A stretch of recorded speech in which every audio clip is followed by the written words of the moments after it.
Hello all my students, আজ আমরা করব ক্লাস 6 এর ম্যাথ চ্যাপ্টার 12। তোমাদের বইয়ের পেজ নম্বর বের করবে 132 পেজ নম্বর বের করবে। তো দেখো লেখা রয়েছে নিজে করি 12.1। এখানে 3টে অঙ্ক রয়েছে।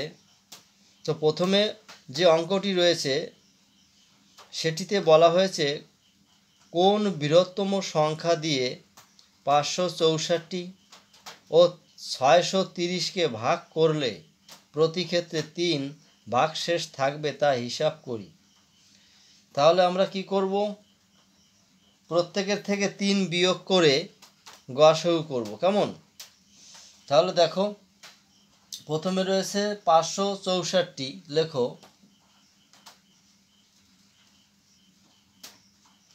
-3 সমান সমান কত? 561। পরে রয়েছে 630 -3 সমান সমান 627। এবার গসাগু ছোটটা দিয়ে বড়টাকে গসাগু করো।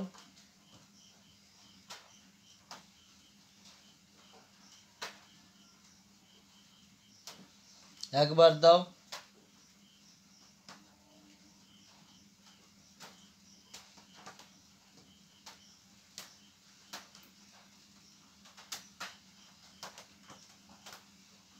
561কে আবার 66কে দিয়ে করতে হবে 8 বার, 528।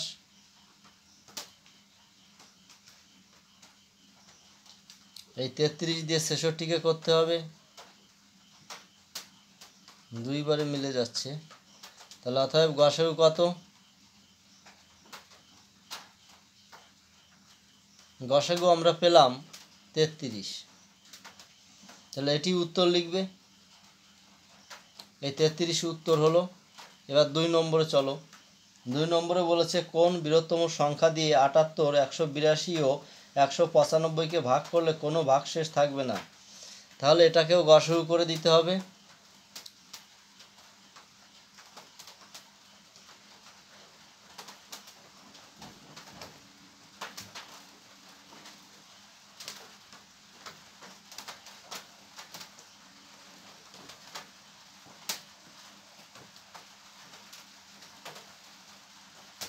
ছয় আছে কত হলে 12 হবে, 6 হাতে থাকে 1, 5 আর 6, 6 আছে কত হলে 8 হবে 2, 26। 78কে করতে হবে 3 বাদ দাও, 3 বাদ দিলে মিলে যাচ্ছে। এবার এই 26 দিয়ে এই যে গসাগু 26 হলো, এই গসাগু 26 হলো, এই 26 দিয়ে 195কে আবার করতে হবে। বুঝতে পেরেছো? কতবার দেবে? 7 বার দাও,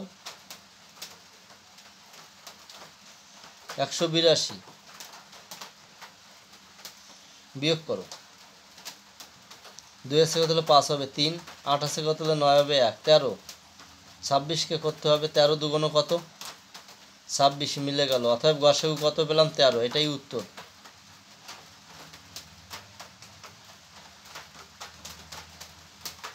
উত্তর লিখবে, ঠিক আছে? 13। তাহলে উত্তরটা কত হলো? 13 হলো। এটাই উত্তর লিখবে তোমরা। বলছে কোন বৃহত্তম সংখ্যা দিয়ে, তাহলে এই 13 এই বৃহত্তম সংখ্যাটি দিয়ে 78, 182 ও 195কে ভাগ করলে কোনো ভাগশেষ থাকবে না।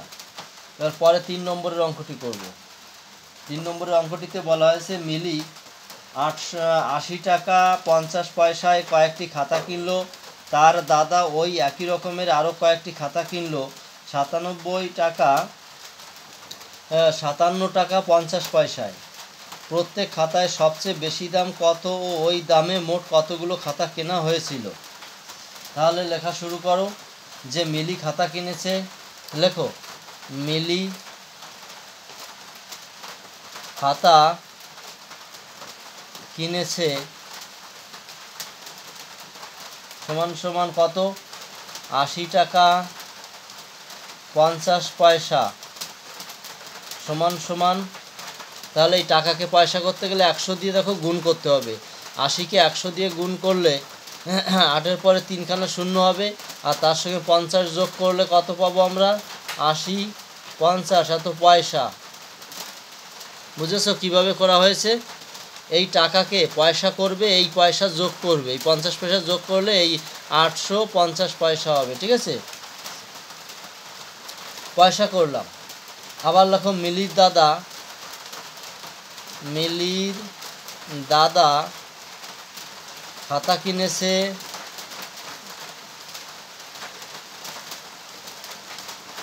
সমান সমান 57 টাকা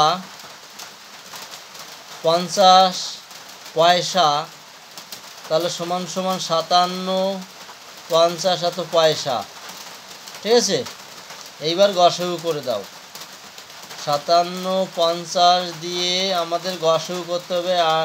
80 50কে দেবো আমি একবার, হচ্ছে কত? 57 50 বিয়োগ 0 0 7 আছে কত হলে 10 হবে 3।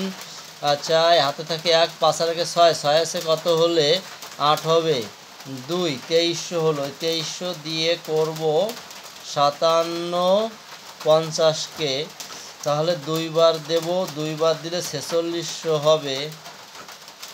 বিয়োগ করব 0 5 1 1 11 50, একে করব আবার 2300কে 2 দিয়ে দাও, 2 দিয়ে দিলে মিলে যাচ্ছে 2300 হচ্ছে, 2 দিলে 2300 মিলে যাচ্ছে।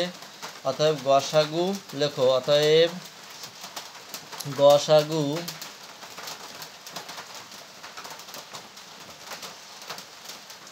11.50 পয়সা সমান সমান 11.50 টাকা।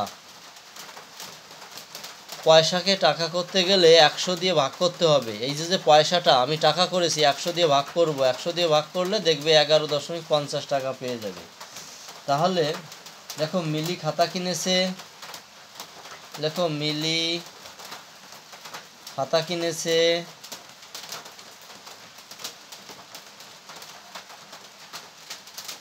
সমান সমান 80 50 ভাগ 11 50 দিয়ে ভাগ করতে হবে। ভাগফল সমান সমান কত হবে? 7টি।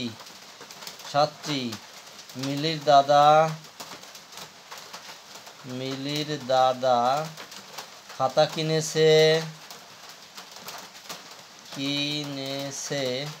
সমান সমান 57 50 ভাগ করতে হবে 11 50 দিয়ে। 11 50 দিয়ে ভাগ করলে আমরা পাবো 5, তাহলে 5টি। তাহলে মোট কয়টি খাতা কেনা হয়েছে বলো তো? 7 আর এই 5 12টি মোট খাতা কেনা হয়েছে। তাহলে আমাদের উত্তর হলো দুটো, 11.50 টাকা। দেখো উত্তর লিখবে এখানে মোট, আমি একটু লিখে দিই, মোট খাতা কেনা হয়েছে, পরে উত্তর লিখবে। মোট খাতা কেনা হয়েছে, খাতা কেনা হয়েছে সমান সমান দিয়ে লিখবে 7 যোগ 5 সমান সমান কয়টি? 12টি। এইবার দেখো তোমরা উত্তর লিখবে প্রত্যেক খাতার সবচেয়ে বেশি দাম 11.50 টাকা। ওই দামে মোট খাতা কেনা হয়েছে 12টি। কেমন? তাহলে তোমরা উত্তরটা কিন্তু অবশ্যই লিখবে যে প্রত্যেক খাতার সবচেয়ে বেশি দাম 11.50 টাকা দাঁড়িয়ে দেবে। তারপরে লিখবে ওই দামে মোট খাতা কেনা হয়েছে 12টি। তাহলে আমাদের আজ হলো নিজে করি 12.1 সম্পূর্ণ 3টে অঙ্ক কমপ্লিট করলাম। পরবর্তী ভিডিও পাওয়ার জন্য অবশ্যই তোমরা চ্যানেলটিকে সাবস্ক্রাইব করবে, লাইক করবে, তোমাদের বন্ধুদের মধ্যে শেয়ার করবে। কেমন?